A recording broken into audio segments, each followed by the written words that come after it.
Welcome to Shamba Shape Up. We have traveled all over East Africa to find hard-working farmers. We want to celebrate them while giving them the knowledge they need, so they can adapt and make their farms more productive even while the climate changes. We want to support them to get better yields and increase their income. We will see how farmers can benefit from our experts' advice while learning from each other in so many ways. Join us on these journeys and share in the farmers' experiences on the Shamba Shape Up Safari.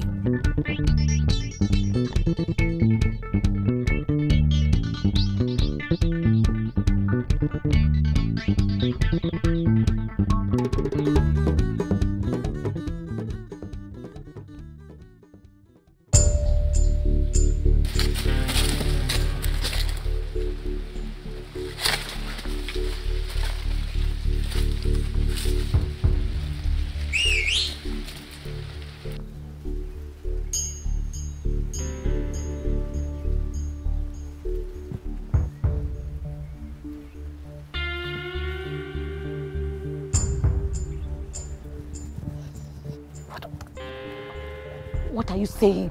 Carol, I can see the Shamba there. Hi, you should have said so. Welcome to Shamba Shape Up. This week, we are in Kimana in Kajiado County to visit a young, enthusiastic and hardworking farmer, Sankale. My name is Simon Sankale. I am 26 years old. Sankale loves farming, but that was not his initial plan. I was actually studying to be a religious in the Catholic institution. And due to some of the circumstances here and there, I came back home, and that is when I ventured in agriculture to get income. Among the plants on his farm is sugarcane, bananas, kale, and beans. He also has 9 sheep and 1 goat, a cow called Ciru, and a calf called Bakita. But this is not how he found the Shamba when he came back. When I came back home, I met the whole land was just like a mess. I started with a capital of 500 shillings by planting kales. Baba Sankale. Yes. How are you, sir? I'm very fine, thank you. Yes. How does it feel living at the foot of Mount Kilimanjaro? I feel very comfortable. Yes. Things are very good on my side. Yes. Sankale. Yes. Good to see you farming. Yes, thank you. How long have you been doing it? I've been doing it for 1 year, ever since I left seminary. How did you feel when he came and told you he wants to start farming? In fact, I was very happy. Wow. Because even he did not ask me for anything. He started it all by himself. Yeye ndio alikuja akaanzia kuchimba mashimo ya mandizi, akaendelea hivyo ni miwa. Sasa mimi naingia shambani ko mzee ananiuliza, sasa wewe mama unakulaga yangu na yako. Mwambia That's lovely. That's so lovely. But in any farm, usually there are challenges. So which is the biggest challenge right now? We always depend on water for irrigation that is from the furrow. Yes. It actually becomes challenging. Seems a lot of water is going to waste. He can definitely do better. Sankale also feels he can do better with his sheep and goats. Yeah, there are some of the challenges because some of the Akari side, it's actually a challenge. Well, Shamba Shape Up is here and we don't walk alone. We walk with experts. It's all about learning and moving and growing and anything that is going to move us forward. Yes. Just give us a few minutes, we'll set up our tent. So we'll be right back. Thank you. All right? Thank you very much. Okay. Sankale, Yeah. we are proud of you. Thank you so much. We'll see you in a moment. Yes. all right.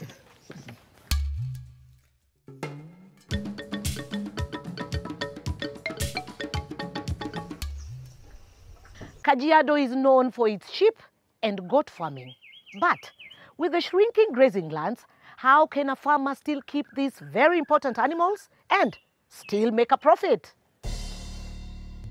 We used to have lots of sheep and goats. When I came back, I found that this practice was not practiced anymore. So I decided and with great determination, I must do something about this. Here it's the place where they eat. They have a sitting room. Yeah, they have a And sitting room, a dining, then we go to the bedroom.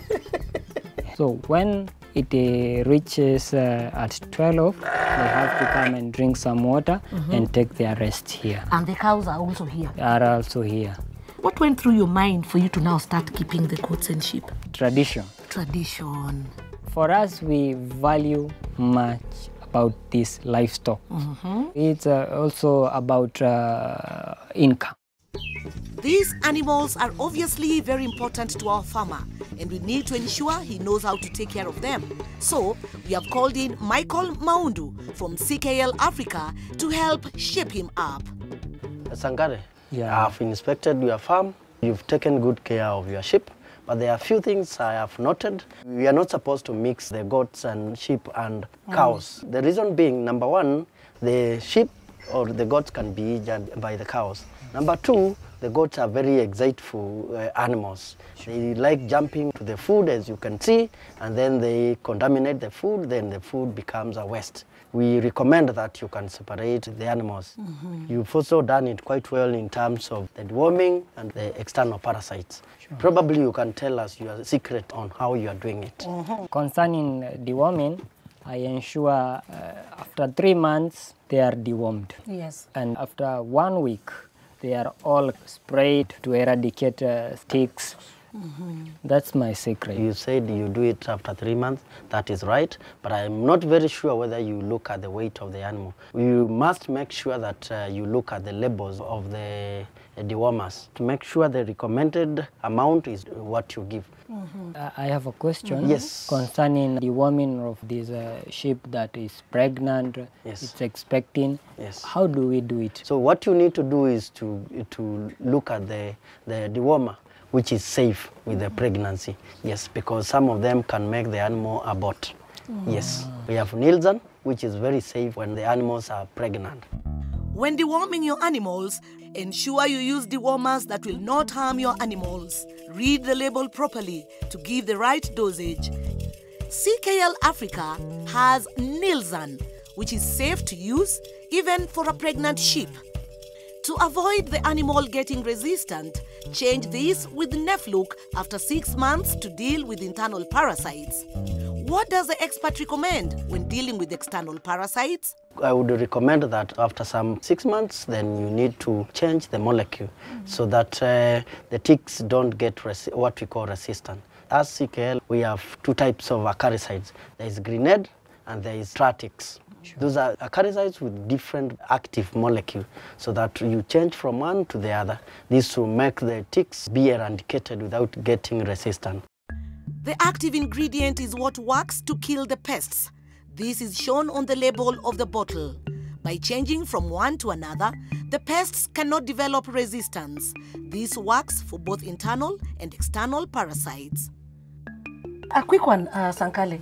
When you're spraying your animals and maybe deworming them, how do you do it? I ensure they are all placed in one place. The same place that they eat, it's the same place that I use for deworming and also spraying them. That may not be very okay because the acaricide can get into their feeds and then they ingest. Acaricides are not supposed to be ingested through the mouth, so that can affect. I would recommend when you are doing your spraying, do it separate from where they sleep, from there where they eat from.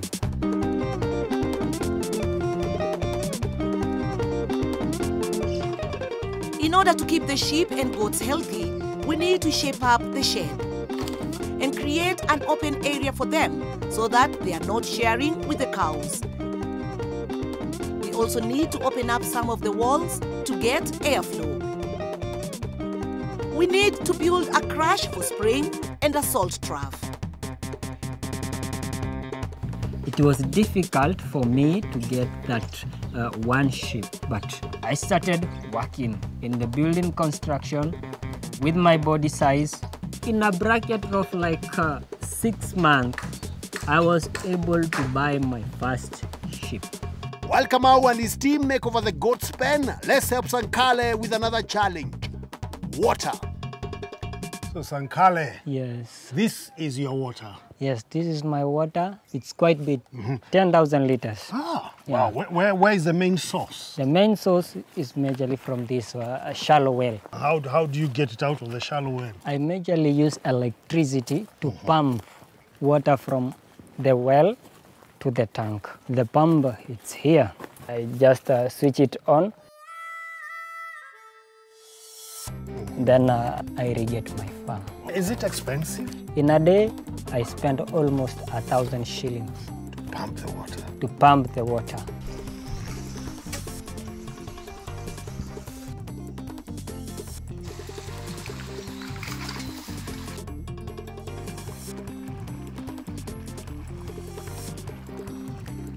It is very hot here, but you don't have to dig deep to find water.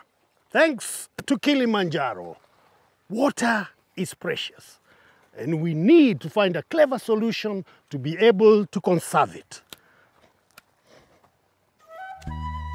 Water conservation and the use of sustainable energy on the farm is what we should all aim for. To help the farmer with this, we have Aliyah Noor from Solagen with an amazing solution. The first thing I've observed, the type of irrigation that you're doing, it's surface irrigation. Usually it uses a lot of water to irrigate your land. You can see some areas you haven't planted any crop, and you use water on that area, and so it becomes a wastage. With the method he's using, Sankale is pouring a lot of water to his farm. And most of this water is not getting to the crops. It evaporates, meaning he's wasting both water and electricity.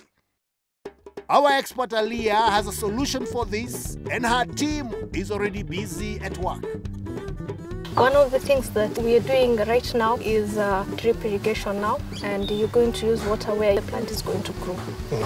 Yes. What's the main benefit of the drip irrigation to the farmer? It helps the farmer to conserve water. It only gives the farmer the water that they required that day. If he sees that he's already irrigated his plants enough, he closes the water. Yeah, the water that he's using in his well won't be drained very fast. That is why we've given him a solution for drip irrigation. How does that sound? It sounds awesome. Yes. Apart from installing the drip lines, the Solagen team is also installing solar panels that will provide power to pump water for the drip kit to work. The solar panels trap the sun's energy and convert it into electricity. This electricity moves to the controller unit and into the pump. The pump takes the water from the well and pushes it up to the tank. From here, the water moves by gravity into the drip pipes. Even though it's a big investment, you can prepare for the drip system in installments. It's a good idea to start on a small part of the farm and grow with time. You'll save on money and water while increasing your yields, meaning you can make back your investments within a few seasons. If Sankale spends 1,000 shillings per day on electricity to pump water in his farm, if he shifts to a solar water pumping system plus drip irrigation, he will recoup his costs in 2 years. And thereafter, it will be free and will be saving 40% of his water too. That means more crops, yield, and income. Yes. Any questions? How long does it take for it to require the first service? We usually give the farmer training on how to maintain the systems so that the lifespan for the system goes long. The panel warranty we provide around 12 years. If it's sending a technician here to check the system, we provide at that time. Yes.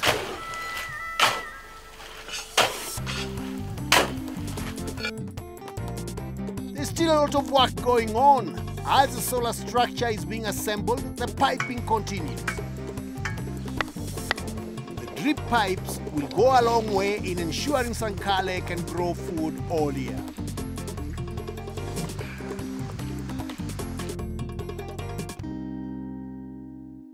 Welcome to the Shamba Shape-Up weather and farming news for Kenya. In the coming week, we expect moderate rainfall across Kenya.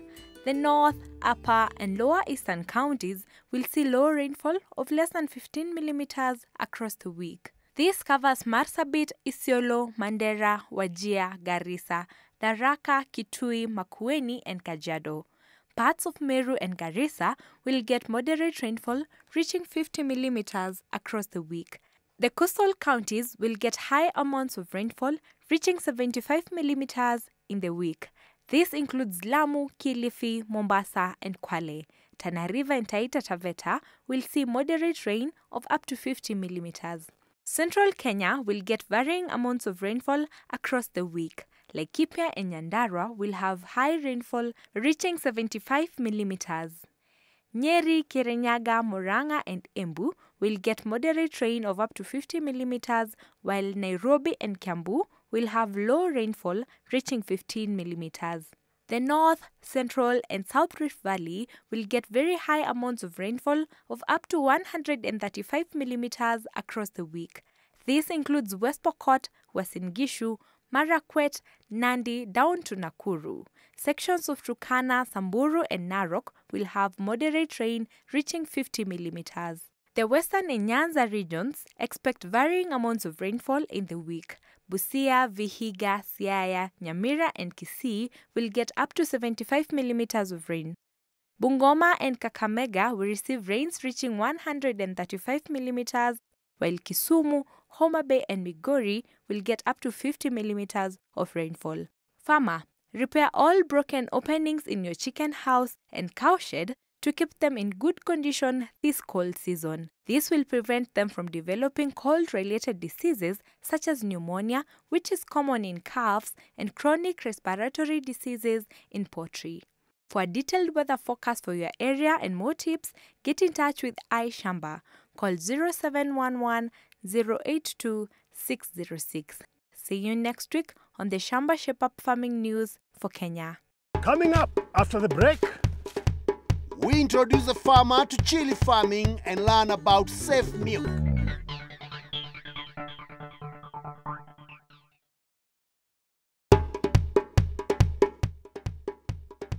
Welcome back to Shamba Shape Up.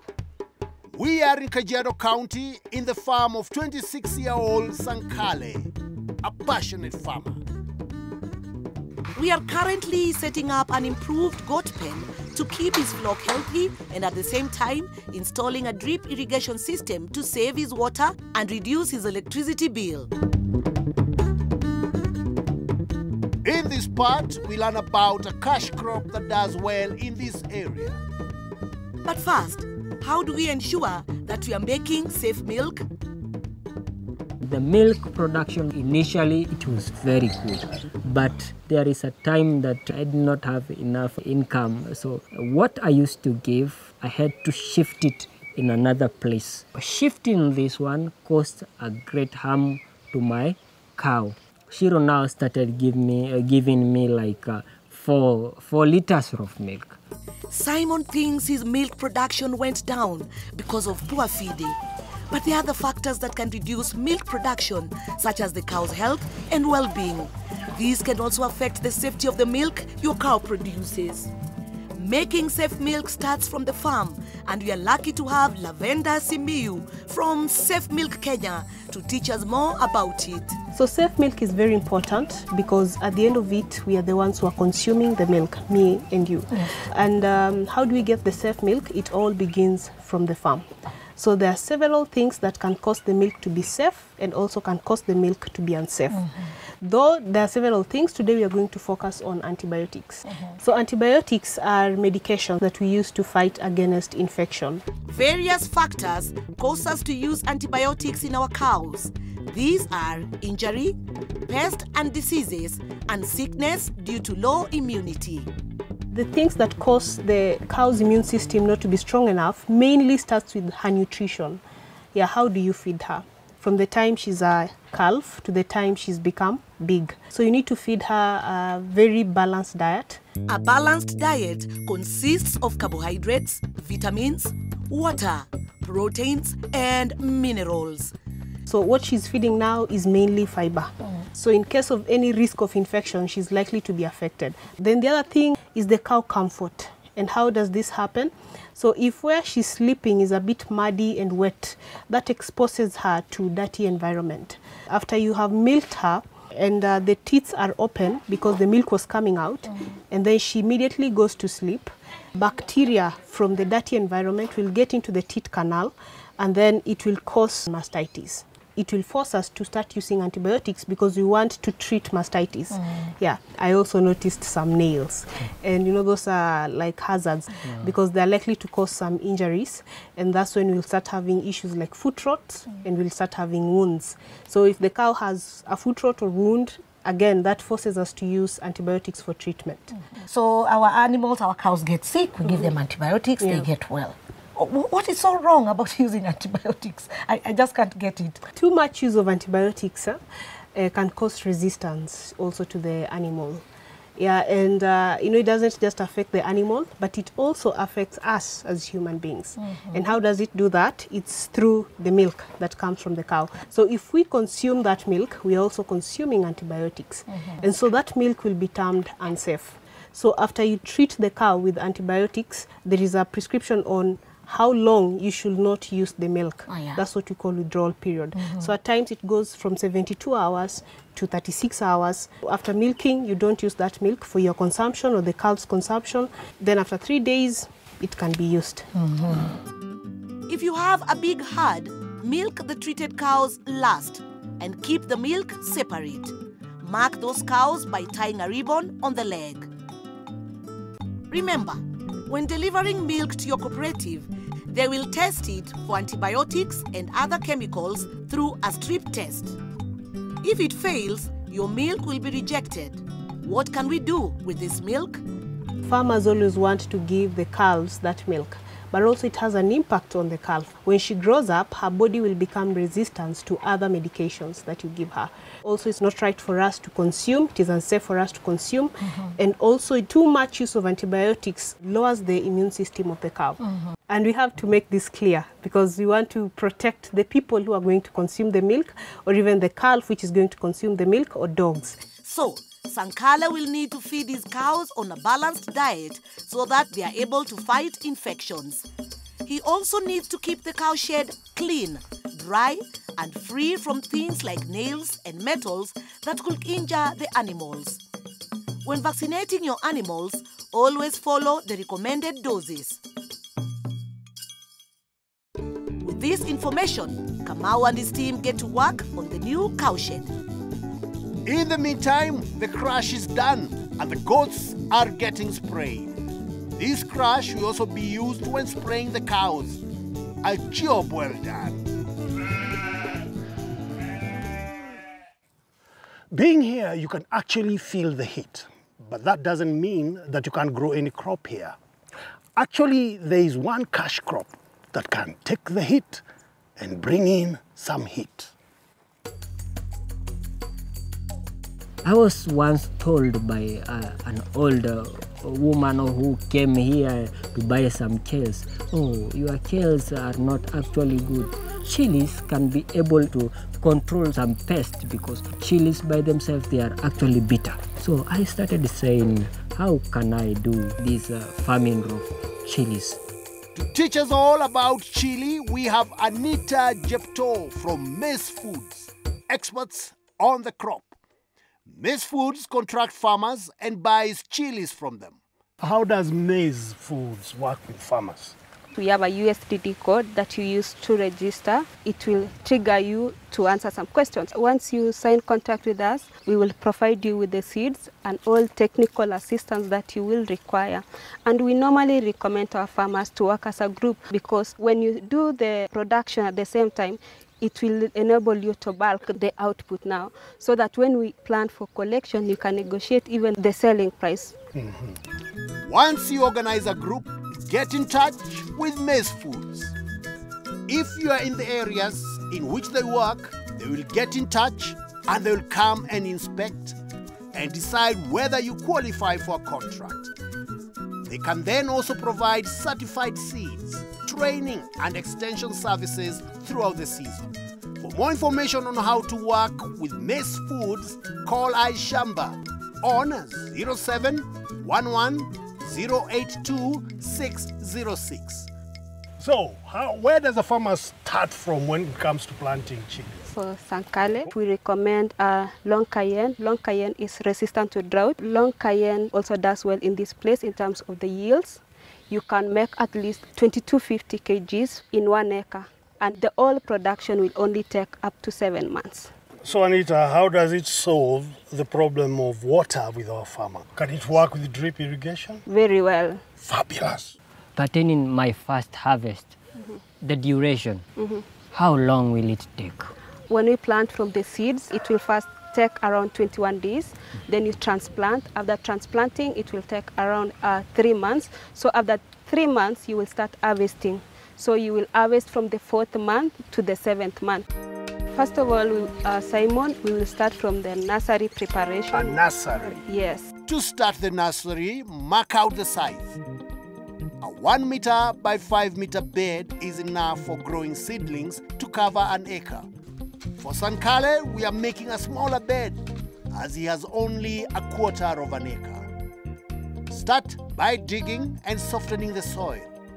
Remove any stones and rocks. Add manure and mix in the soil.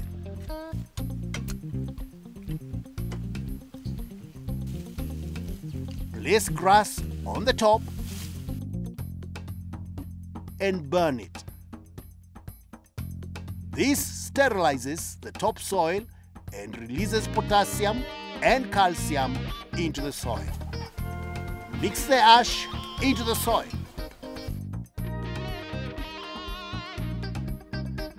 Make furrows about 1 centimeter deep. Sprinkle the seeds into these furrows and cover lightly with soil. Mulch and water. After 21 days, the seedlings will be ready for transplanting.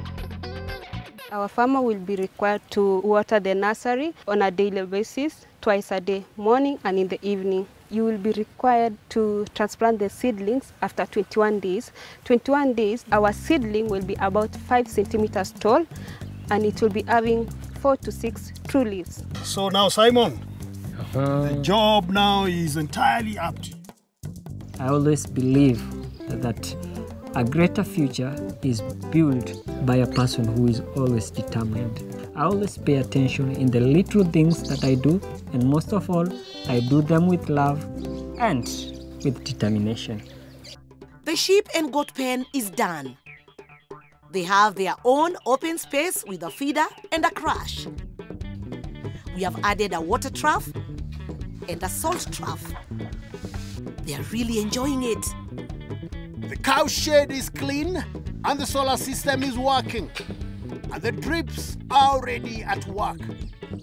Sankale can plant his chilies here after 21 days.